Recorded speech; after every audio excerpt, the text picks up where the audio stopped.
Welcome into this special edition of the Fast Lane. Trey Lyle here with you, joined by Michael McAllister from FanNation Cuse of the FanNation Network, part of Sports Illustrated. He, of course, covers Syracuse football for us. Had him last year preview Tech versus the Cuse, and now he's here to preview the Robert and I a revenge game as the Virginia Cavaliers travel up to the former Carrier Dome, whatever the new name is. I'm still going to call it the Carrier Dome, where dreams go to die, as I always say, on a Friday night to take on a really surprising undefeated Syracuse Orange team. Mike, how are you doing? I'm doing fantastic. How are you?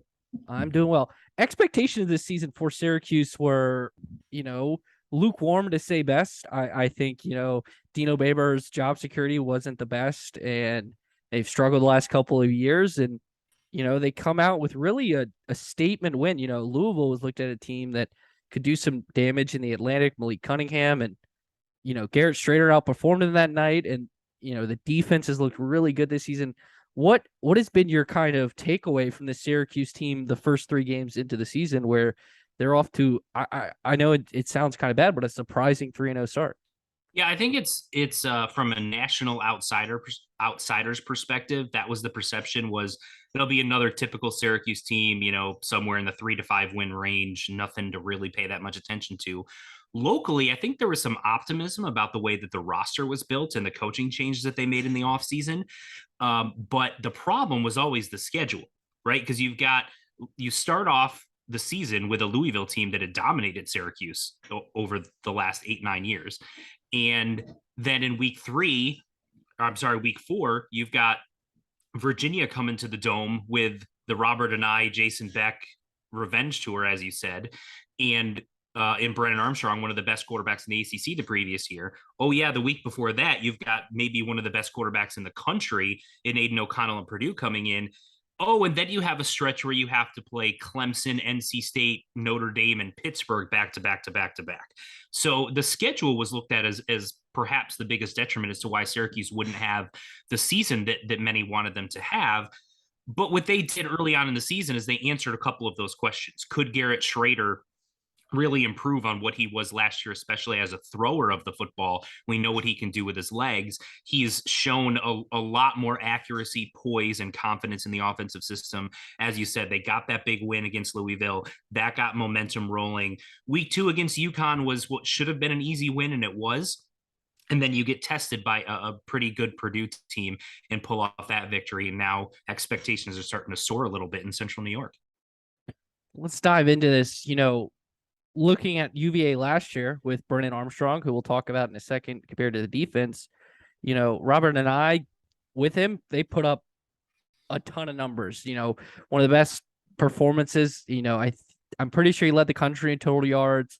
It was really impressive what he did last year for that, with the Virginia offense. And he comes in and, he obviously gets a better running back. Probably not as good as a receiving core compared to what UVA could bring, but it seems he kind of, I don't want to say put he took Garrett Strader and molded him very similar to what he did with Brendan Armstrong. Instead of, passing all the time, he kind of increased the run game because of Sean Tucker. So how has this offense looked? What are through the first three games, and how much has it really improved? You talked a little bit about the improved passing, but Sean Tucker, he's one of the best running backs in the conference, let alone the country.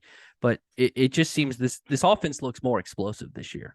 Yeah, there's been some noticeable differences, one of which being that they're trying to get Sean Tucker the ball as a receiver a little bit more. But then just things like route combinations that I think in the past Syracuse was very vanilla with, not very creative with, and they're doing a lot more. You have the whole play going to one side, and then you have a tight end cutting back the other way to kind of leak out, and they've used that play 3 or 4 times already this season.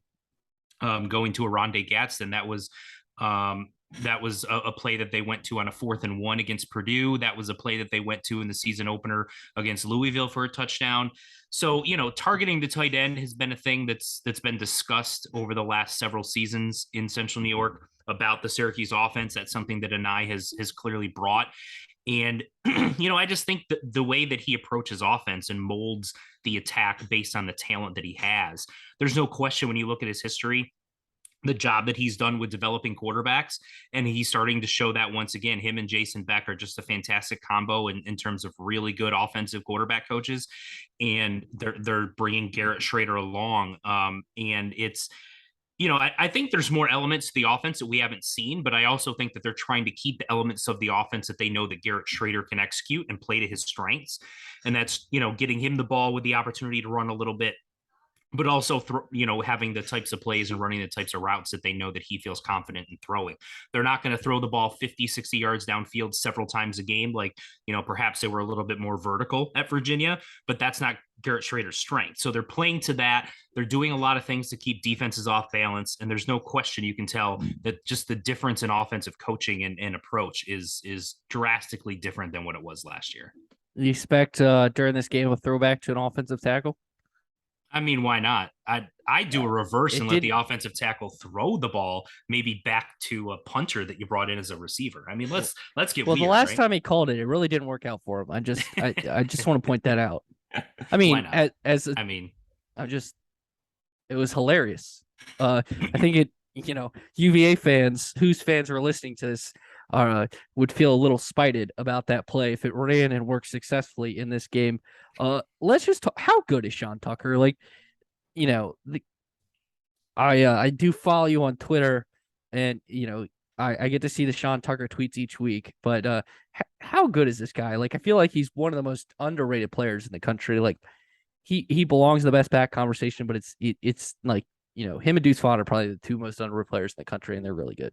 yeah, he's second in the ACC in all-purpose yards, and he hasn't really had a Sean Tucker type game yet. I mean, that tells you how good he is. He really hasn't had a breakout game. He had 170 or so all-purpose yards in the opener. He had I think 180. He had 80 receiving yards and 100 rushing yards, but it didn't really feel like he had the Sean Tucker type of a game that he had a lot of times last year. So yeah, he's dynamic, he's fast, he's quick. You get him into just a little bit of space and he can make a guy look foolish. He's stronger than people think, he's faster than people think. And Syracuse has tried to get him the ball more in space by utilizing him as a receiver in order to try to take advantage of some of that. But he's really itching at trying to find an opportunity to have a breakout game because he really hasn't had that so far this year. How good is this defense? Like, watching the opening game against Louisville when they utterly shut down Malik Cunningham, and it was like, someone was high on Louisville. It was very shocking to see kind of this guy who's gonna break Lamar Jackson's records get shut down. Like, how good is this defense? And they shut down Purdue for the most part until the crazy last 5 minutes of the game. Quarter. I mean, they've got NFL guys on the back seven and multiple guys. Mikel Jones, I think, is an NFL guy. Marlowe Wax is an NFL caliber athlete. Whether or not he ends up making it in the NFL, I think, is still to be determined. And they've got the secondary is so deep. You got Garrett Williams and Deuce Chestnut as your starting corners. I think both are going to end up playing on Sundays, and they're just your starting corners. That might be the best cornerback duo in the ACC. It's certainly one of them. And the safeties are, you've got 5 or 6 guys that kind of rotate in and out, and there's no drop off. They're very, very deep. They're very talented. The biggest question mark coming into the season was the defensive line, and because he lost all 3 starters from a year ago. But the back seven, everyone knew, was loaded and talented and deep and all of those things. And they're a lot faster, I think, than people think that they are. But the defensive line has been pretty good so far. They gave up a couple of runs against Louisville, but largely kept them in check. They gave up a couple of runs against UConn, but largely kept them in check. And, they had some issues with Purdue's passing attack. I think everyone's going to have issues with Purdue's passing attack this year. But they limited them to under 3 yards of carry on the ground and made them one dimensional, got a turnover. They've been better at pressuring the quarterback than I think people thought that they would be. So it's been very positive from a Syracuse standpoint. I think they came into the season with high expectations because they were a top 25 defense last year, and they've certainly met that and perhaps exceeded it a little bit as well. looking at the matchup, the weakness right now in Virginia is their offensive line. I mean, eh, you could say it's outside of BC, maybe the worst in the conference. It's not looked great. It's been dominated and really outside the Richmond game. ODU has showed a success against it, and obviously Illinois did. How opportunistic does the coaching staff, do the players feel that they can have success against an offensive line that really just doesn't have any cohesion yet? Well, the one thing that Syracuse has shown since Tony White took over as the defensive coordinator is if they see a weakness in a defense, they're going to do everything they can to try to exploit that. Which means when you have an offensive line that's been struggling, I think that Syracuse is going to try to throw some things at it to confuse it, to get it off balance, to take advantage of that. Meaning, I don't think you're just going to see Syracuse sit back and rush three linemen and let it be. I think you're going to see them get a little bit creative with some of their blitz packages, with some of their pressure packages. We saw them do that in the second half against Aiden O'Connell and Purdue, because O'Connell was having a lot of success just sitting back there against a three-man rush. And granted, Purdue's offensive line has performed better than Virginia so far this season, but Syracuse had some success when they did start bringing pressure and started bringing Mikel Jones and Marlowe Wax as blitzers. You're going to see them, I think, do that a little bit more frequently against Virginia to try to take advantage of that. But there's no question they're going to see that in the game plan. They believe they've got athletes that can take advantage of a weakness along the offensive line, and they're going to try to use that to get pressure on Brennan Armstrong. You talked about the back seven and how talented that group is. Well, this is, one of the biggest challenges they'll face all season in this, very deep receiving core. You throw in Brennan Armstrong, who's a really good quarterback. UVA is struggling in the offensive line, but they still got dudes all across in the receiving core and at quarterback. How big of a challenge is it going to be for that secondary that did, you know, let Charlie Jones get behind him last week against Purdue and did show some holes last week? I'm sure the Virginia coaching staff is going to look at that and say, hey, we think we can replicate some of that. Now, your protection has to hold up in order to do that.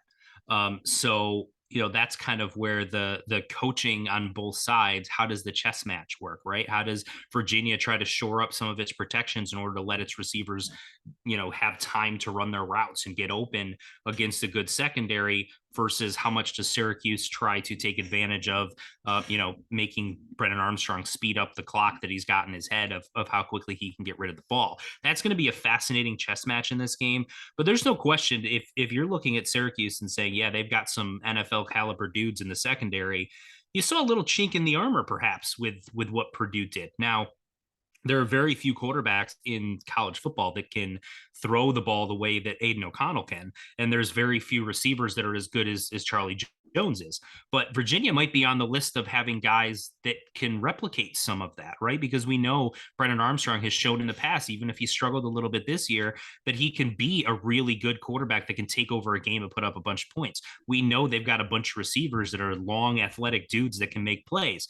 So Syracuse is going to be well aware of that. Their approach to this game, I think, is going to be to try to speed up Brennan Armstrong and pressure him so you don't have to worry about some of those receivers trying to make plays downfield.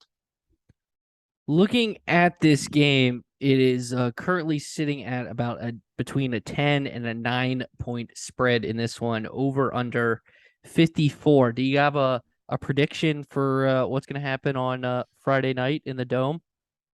I think Syracuse being a favorite is warranted. Whenever you get a double-digit line against another Power Five team that's got good players on it, it always makes me a little leery. But Syracuse has been really good at home. The crowd's going to be ridiculous as it has been in each of the first two home games. So I give Syracuse an edge. I'm not sure if I would take I think the 10 points might be a little too much. Like I could see something like 31-23, 31-27, something like that. But I think Syracuse has some advantages in going into this game. I think they feel confident about what they're doing offensively, and I like that their ability to get to Brennan Armstrong and pressure him. But the key could be turnovers in this game, because if Syracuse is able to get to Brennan Armstrong, does that force Virginia into a couple of turnovers? Syracuse hasn't turned the ball over yet offensively this season? Can Virginia force Syracuse into a couple of mistakes? If you're trying to pull an upset on the road, that certainly helps your cause. So if Syracuse takes care of the football and plays the way that they have for all but one half so far this season, I think that they'll be able to take care of business in the dome. Well, Mike, I appreciate you joining me this week. How can fans get connected with you and maybe learn more about this Syracuse team before the game? You can check us out at allsyracuse.com. That's our website. If you go to that website, you'll see all of our coverage of Syracuse and Syracuse Virginia game from the Syracuse perspective. And then, of course, you can follow us on Twitter. The site's Twitter account is Syracuse on FN, as in FanNation, or you can follow me at McAllister Mike 1. And that's McAllister, that's MCA 2Ls ISTER. Mike, thanks so much, man. And as always, you connect with us at Fastlane Edlane, at Trey Lyle VT, Facebook, Twitter, Instagram. Thank you so much for listening to this special edition of the Fastlane.